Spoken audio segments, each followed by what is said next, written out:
لوگوں کو ستانے والے سے زیادہ بد نصیب کوئی نہیں، اس لیے کہ مصیبت کے وقت اس کا کوئی دوست نہیں ہوتا۔ جو شخص دوسروں کی تکلیف پر بے چین نہ ہو، اس کو انسان کہنا ہی انسانیت کی توہین ہے۔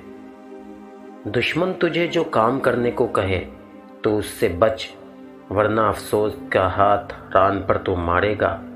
اگر وہ تجھے تیر کی طرح کا سیدھا راستہ دکھائے، اس سے لوٹ جا اور بائیں ہاتھ کا راستہ اختیار کر۔ ایک بڑھیا نے بال سیاہ کیے تھے۔ میں نے اس سے کہا، اے بوڑھی اماں، مانا کہ تو نے مکاری سے بال سیاہ کر لیے ہیں، لیکن یہ ٹیڑھی کمر سیدھی نہ ہو سکے گی۔ اگر چڑیوں میں اتحاد ہو جائے تو وہ شیر کی کھال اتار سکتی ہیں۔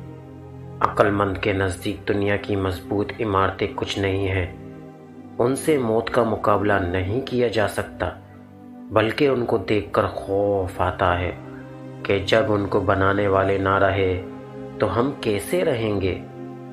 خبردار، اس کی تعریف ہرگز نہ سننا جو تجھ سے تھوڑا سا بھی فائدہ اٹھائے۔ اگر کسی دن تو اس کی مراد پوری نہ کرے گا تو وہ دگنا تیرے عیب کے نہ دے گا۔ دنیا بے وفا ہے اور انتہائی ناقابل اعتبار، اس سے وہی فائدہ اٹھا سکتا ہے جو مخلوق خدا کو راحت و آرام پہنچائے گا۔ انسان وہی ہے جس سے دوسروں کو فائدہ پہنچے۔ جو دوسروں کی ہمدردی اور خیر خواہی نہ کرے، وہ انسانیت کے لیے عار ہے اور اس سے پتھر اور درندے بہتر ہیں۔ جو جواب دینے میں غور نہیں کرتا، اکثر اس کی بات غلط ثابت ہوتی ہے۔ اگر چاہتے ہو کہ تمہارا نام باقی رہے تو اپنے بچوں کو اچھے اخلاق سکھاؤ۔